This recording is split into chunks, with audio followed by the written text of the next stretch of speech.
पृथ्वी पर लिए गए विष्णु के 10 अलग अलग अवतार को दशावतार कहा जाता है, जो उन्होंने सृष्टि को बचाने के लिए लिया था। कूर्म अवतार भगवान का द्वितीय अवतार है। वैशाख मास की पूर्णिमा को कूर्म जयंती का पर्व मनाया जाता है। धर्म ग्रंथों के अनुसार भगवान इसी दिन कूर्म रूप में प्रकट हुए थे। एक बार ऋषि दुर्वासा ने इंद्र को एक माला भेंट किया। वह माला इंद्र ने ग्रहण कर लिया, लेकिन स्वयं न पहनकर ऐरावत के गले में पहना दिया।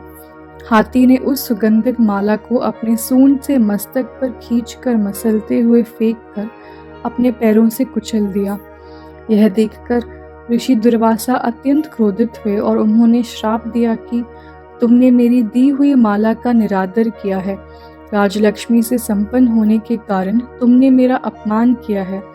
आज से ये तीनों लोकों की लक्ष्मी नष्ट हो जाएंगी, तुम्हारा वैभव श्रीहीन हो जाएगा और तुम अपने अमर होने की शक्ति खो दोगे।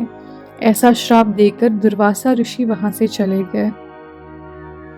ऋषि का श्राप सुनकर देवता घबरा गए और अपनी सहायता के लिए श्री हरि भगवान विष्णु के पास गए। श्री हरि ने उन्हें समुद्र मंथन का सुझाव दिया और यह भी बताया कि यह कार्य केवल देवता नहीं कर सकते, इसके लिए उन्हें असुरों की भी सहायता लेनी पड़ेगी। हालांकि देव और असुर के संबंध अच्छे नहीं थे, क्योंकि वे एक दूसरे के कार्य को बाधित करने के लिए जाने जाते थे। उन्होंने असुरों से कहा कि समुद्र मंथन के बाद जो अमृत निकलेगा उसे असुर तथा देवता दोनों में बराबर बराबर बांट दिया जाएगा। यह सुनकर असुर प्रसन्न हो गए। भगवान विष्णु ने कहा कि समुद्र मंथन के लिए मंत्राचल पर्वत को मथाने के रूप में उपयोग करना होगा और विशाल नाग वासुकी को रस्सी के रूप में। देवताओं ने असुरों से कहा कि मंथन के समय देवता वासुकी की पूंछ की तरफ रहेंगे तथा असुर उनकी सिर की तरफ। उन्होंने मंथन करने की कोशिश की, लेकिन पहाड़ समुद्र में डूबने लगा।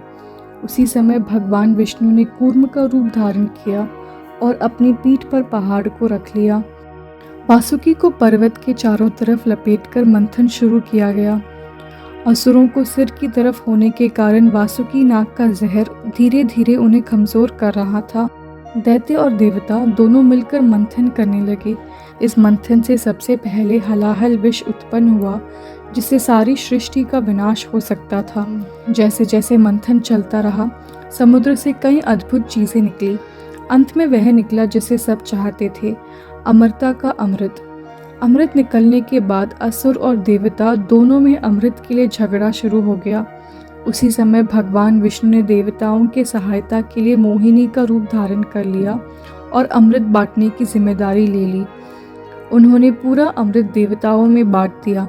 जब असुरों को पता चला कि अमृत खत्म हो गया, तब मोहिनी वहां से गायब हो गई। इस प्रकार असुर अमृत पाने से वंचित रह गए। आखिर में असुर और देवताओं में युद्ध हुआ, जिसमें असुरों की पराजय हुई।